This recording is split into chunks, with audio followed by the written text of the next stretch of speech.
Olá pessoal, estamos aqui para mais um tempo de reflexão. Nós semanalmente estamos abordando temas que podem nos levar ao crescimento, ao encontrar esperança para vivermos no nosso dia a dia como cristãos, como servos do Senhor. Então, na semana passada falamos sobre o tema da culpa e sobre a necessidade que temos de descansar na graça do Senhor. Textos como o de Romanos capítulo 8 dizem que já não há mais condenação para aqueles que estão em Cristo Jesus. E se nós nos sentimos culpados, ou até mesmo tenhamos algum tipo de culpa e não conseguimos nos perdoar ou temos dificuldade de nos perdoar, o Senhor nos mostra que na obra de Cristo Jesus, o Senhor Jesus levou sobre si os nossos pecados, a culpa, e nós podemos hoje confiar no perdão do Senhor. Não precisamos viver angustiados por causa de algo que tenhamos feito ou que não necessariamente tenhamos feito, mas que sintamos que é nossa responsabilidade. Podemos descansar no Senhor. Hoje nós vamos falar sobre o outro lado da moeda, também no tema da culpa, sobre aqueles que têm dificuldade de assumir a própria responsabilidade e os próprios erros. Sobre isso, escolhi a história de Zaqueu, que está lá em Lucas capítulo de número 19. Zaqueu era um homem rico, de baixa estatura, chefe dos cobradores de impostos ou dos publicanos, né? E Jesus estava passando perto do povoado onde Zaqueu morava, e ele decidiu então, por curiosidade, ver o famoso Jesus passar, né? E ele então subiu numa figueira brava, ele era um homem de baixa estatura, então ele queria ver Jesus. E ao ver Jesus, como é onisciente, né, ele conhece todas as coisas, ele olhou para Zaqueu e disse: Zaqueu, me convém hoje estar contigo na sua casa. As pessoas ficaram indignadas porque ele era reconhecidamente, os publicanos eram reconhecidamente pessoas que extorquiam a população, né? Eles, como cobradores de impostos, eles tinham o hábito de muitas vezes cobrar muito além do que o necessário e faziam isso com a autoridade dada pelos governantes.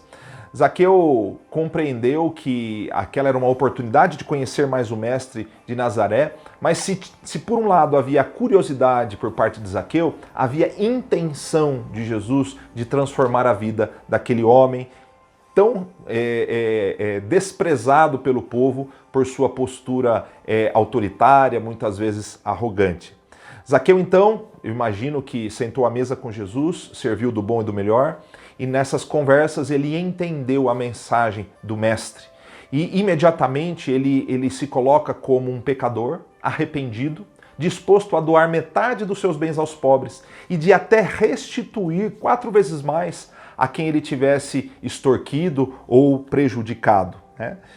Se por um lado nós vemos essa atitude inicial de Zaqueu de curiosidade, de querer conhecer o Mestre, nós vemos, como disse há pouco, a atitude intencional do Senhor de mostrar o Evangelho objetivamente, a mensagem que ele tinha para apresentar, para que aquele homem fosse transformado. Jesus, no final da passagem, se não me engano, verso 10, diz assim, olha, hoje houve salvação nessa casa, né? No versículo 9 e 10, e depois ele diz, porque o Senhor veio buscar e salvar o que estava perdido, ou aquele que estava perdido. Então é uma história maravilhosa, mas que não necessariamente encontra espaço nas histórias que nós conhecemos no nosso cotidiano e talvez na sua vida, na minha vida, em algum momento, né? Se por um lado nós precisamos aceitar o perdão de Deus e não viver debaixo da culpa, por outro lado, nós somos desafiados a, em reconhecendo os nossos erros, assumirmos a responsabilidade pelos nossos erros. É muito comum nós falarmos sobre esse tema e citarmos Adão, Eva e a serpente, né?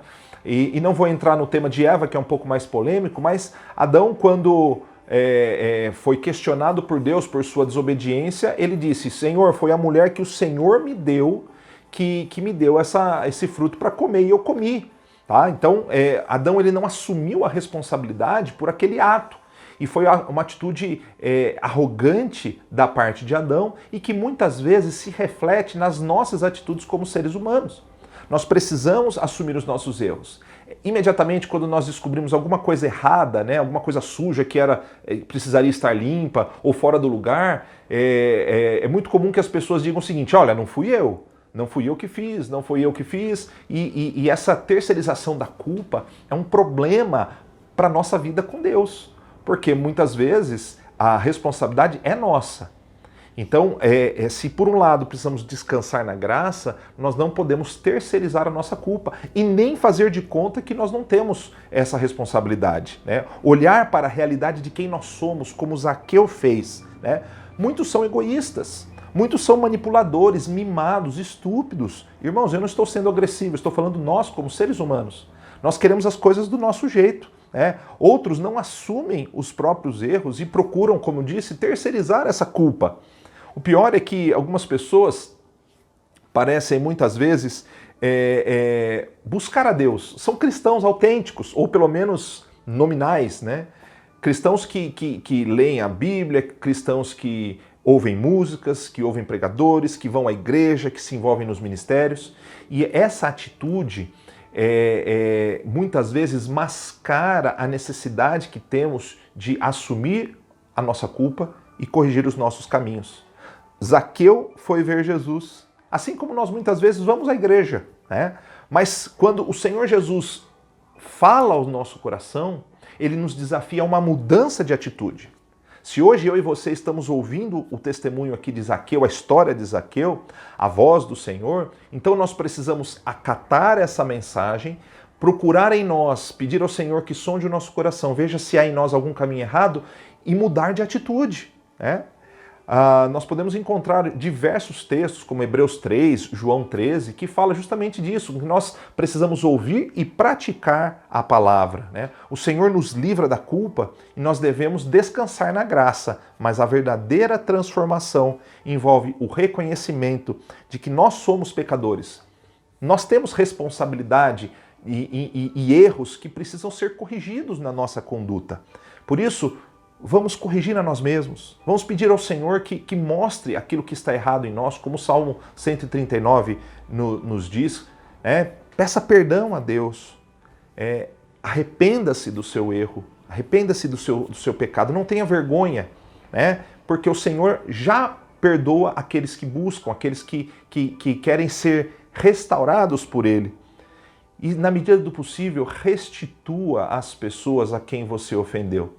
Isso pode ser encarado de várias formas, às vezes somente um pedido de perdão, às vezes você está devendo para alguém, pague a sua dívida, coloque-se à disposição, faça alguma coisa que esteja ao seu alcance. Não que a restituição é um meio de graça, não, a graça é de graça, o Senhor já nos deu o perdão.